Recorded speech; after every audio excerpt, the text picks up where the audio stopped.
Welcome back. The coalition is once again in crisis this morning after all 11 Nationals in Susan Ley's front bench resigned from her shadow cabinet.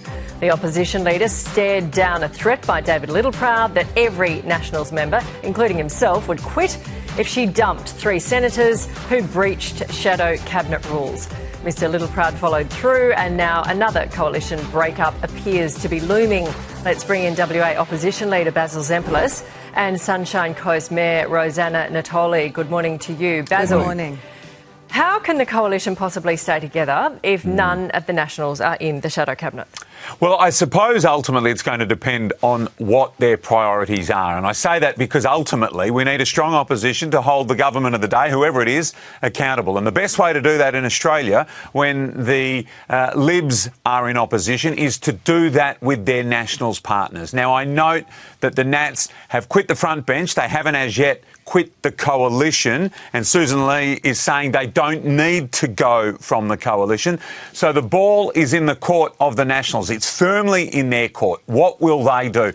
And what is it that they are trying to achieve by walking away, if indeed that is what they do?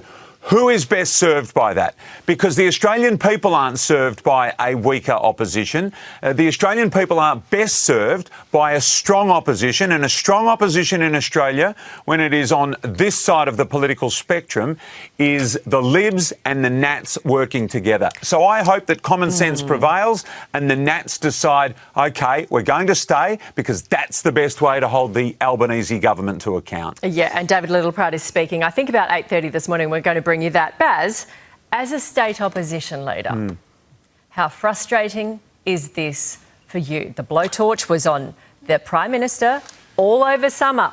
I was in WA, everyone spoke about, is he going to call the Royal Commission, blah, blah, blah, blah, blah. And now it's all about, is the coalition going to stay together? How frustrating is that for you? Yeah, well, it's incredibly disappointing because the focus is not on the government and some of the poor decisions that they've taken over the last month, and the Prime Minister ultimately, but right now the focus is on the opposition, and that doesn't best serve the Australian people. And so that is disappointing. It's chaotic from the outside looking in. It doesn't look good, but I've got to be clear and say the ball is in the Nationals' court. They've walked away, and we hope they don't ultimately quit the coalition because, again, this is about the Australian people. And if political parties, any political parties, are talking about themselves rather than the issues of the day that matter to Australians, then their chances of being elected or re-elected diminish rapidly. So it is frustrating and it is very, very disappointing. Rosanna, the papers are calling Susan Ley a dead woman walking. Is it a matter of not if but when she'll be dumped as leader? I think what we need to think about here is, first of all, we're not talking about the legislation anymore, right? So we've left that completely behind. We need a united opposition so that we are focusing on the legislation. Once we are talking about that relationship breakdown, we need to think about what was the National Party thinking. So it's a strategy. It is something they're trying to achieve. Who do they want as leader? Is that what this is about? So that's the questioning we have to unpick and unravel here, because this is definitely a show. It was calling out the threat that they would leave. Susan Ley did that. And now look what's happened. So what are we going to see them do? What is that press conference going to say at 8:30? And then how do the Libs deal with that? So that is how we're going to do today, I guess, watching that power play. Rosanna, do you think this is all a ploy to get Andrew Hastie or Angus Taylor in as leader? I think it is a ploy to get someone else in as leader, and that is part of the movement here of the chess pieces on this puzzle. And until we work out who that is and how that's going to go, because the thing is, we can't be chopping and changing leader all the time, because that is destabilising. And all of them in the coalition know that if they are ever to have a chance of being in government, they need stable leadership. And everyone knows that. So this is why this is sort of a key move right now. And Basil, now we hear that some are so annoyed, some of the Nats, they could be going to One Nation. Are you hearing that?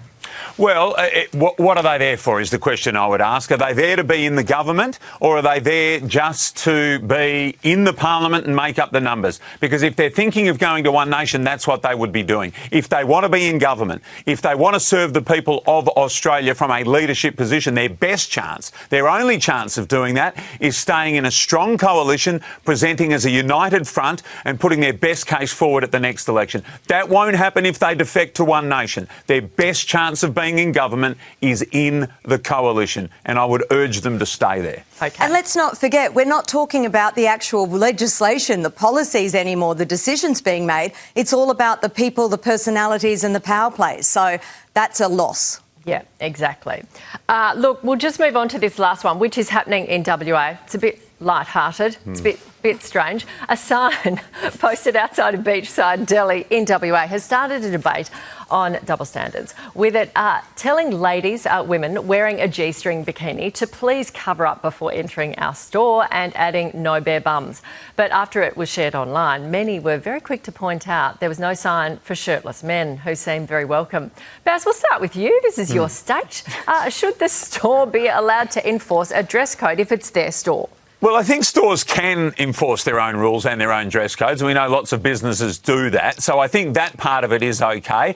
And the top half, bottom half argument, I'm not sure if that quite holds up. I mean, you would also suggest, I would think, that if men were walking in with the bare butt cheeks, they would also be asked not to do that or to cover them up. I just gather that they're not doing that. I think it's okay. The store has the right to say how they'd like people to present or not present. Right, so Rosanna, if the men have the budgies on and they're a bit scrunched up, they could be kicked out too. What do you think of this? Well, look, if it's about modesty or hygiene, then say that. If it is just about, the rule, it needs to apply to both genders, and that's the issue here. Because if you live in a coastal area like the Sunshine Coast, yes, we definitely see bare bums and budgie smugglers in the shops. You wouldn't see that in central Sydney, Melbourne, Brisbane or the cities. So I guess there's that context. But ultimately, it should apply evenly across the genders. If the sign said ladies and gents at the top, then that would have been fine, I reckon. Right. That would have been absolutely. Is it a bottom welcome zone where you live? Tell us. Thank you very much. We'll see you next week. Thanks, Nat. Bye-bye. Here's David.